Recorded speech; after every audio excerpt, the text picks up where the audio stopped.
Christ, je voudrais que nous nous arrêtions un instant avant de nous poser quelques questions. Est-ce que je sais apprécier chaque instant de la vie que Dieu me donne, sans essayer de résoudre tous mes problèmes à la fois? Est-ce que j'utilise mon intelligence à apprendre des choses nouvelles et particulièrement à lire la parole de Dieu? Est-ce que comme fils de Dieu et donc frère de Jésus, j'assume avec honnêteté cette qualité dans les actes de ma vie? Hérode, à qui Jean-Baptiste reproche d'avoir épousé Hérodiade, la femme de son frère Philippe, fait arrêter ce dernier et l'enferme dans ses prisons.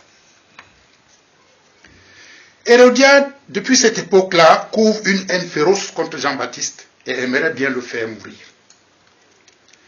Mais elle ne le peut car Hérode redoute Jean. Il sait qu'il est un homme juste et saint. Il le protège donc car il a malgré tout le plaisir à l'écouter. Et il est parfois perplexe en l'écoutant. Cependant, un jour propice arrive. Ce jour-là, Hérode fête son anniversaire. Il donne un grand festin.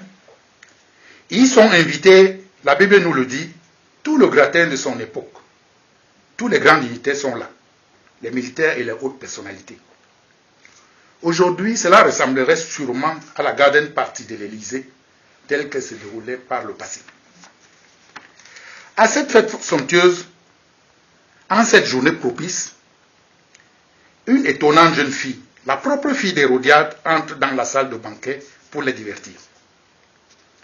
Et danse si bien qu'Hérode est ébloui.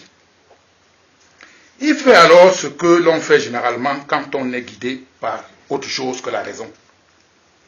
Il lui fait cette promesse lourde de conséquences. Demande-moi ce que tu veux et je te le donnerai. Et il ajoute avec serment, ce que tu me demanderas, je te le donnerai, même si c'était la moitié de mon royaume. Cette promesse étonnante, et je dirais même stupéfiante, est pourtant naturelle. Qu'est-ce que notre ego démesuré ne nous fait pas souvent prendre comme engagement, surtout quand nous avons devant nous, pour nous faire valoir des gens que nous considérons très importants? L'homme ne mesure pas toujours l'impact de promesses trop facilement faites sous le coup de l'émotion. La Bible nous dit que la jeune fille, qui était sûrement naïve, sort et va consulter sa mère. Réflexe tout aussi naturel, compte tenu de l'importance de l'offre que lui fait le roi. Ceci nous arrive aussi parfois, et de nous sentir obligés de consulter quelqu'un d'autre pour prendre une décision importante qui pourtant ne concerne que nous. La jeune fille rapporte donc à sa mère l'étonnante promesse que lui a faite Hérode, le roi. La jeune fille dit à sa mère, que demanderai-je? Ce jour propice donc. Au début, nous aurions pu dire propice, mais pour qui? Voici une femme haineuse et frustrée de ne pouvoir assouvir une vengeance se va offrir l'occasion de se débarrasser de son ennemi. Nous avons lu que Hérodiade voue à Jean-Baptiste une haine mortelle, mais elle ne peut malheureusement assouvir cette vengeance à cause de l'admiration qu'Hérode a pour ce dernier. Hérodiade ne peut rêver meilleure occasion pour se débarrasser de l'être pour qui elle éprouve une haine féroce qui l'empêche de dormir. Sans hésiter, elle dit à sa fille, demande la tête de Jean-Baptiste. La jeune fille naïve revient vers Hérode et dit innocemment, je veux que tu me donnes à l'instant sur un plat la tête de Jean-Baptiste. Le roi est attristé. Seulement, voilà, il a fait un serment et il a fait devant des invités importants. Le fait de l'avoir fait devant ces personnalités l'empêche de se dédire. Il ne peut donc refuser d'honorer sa parole. C'est donc le cœur lourd qu'il donne l'ordre à un garde d'aller dans la prison et de lui apporter la tête de Jean-Baptiste sur un plat. Nous venons de voir que malgré son déplaisir, Hérode va être obligé d'aller au bout de son serment et ordonner que l'on décapite Jean-Baptiste dans sa prison.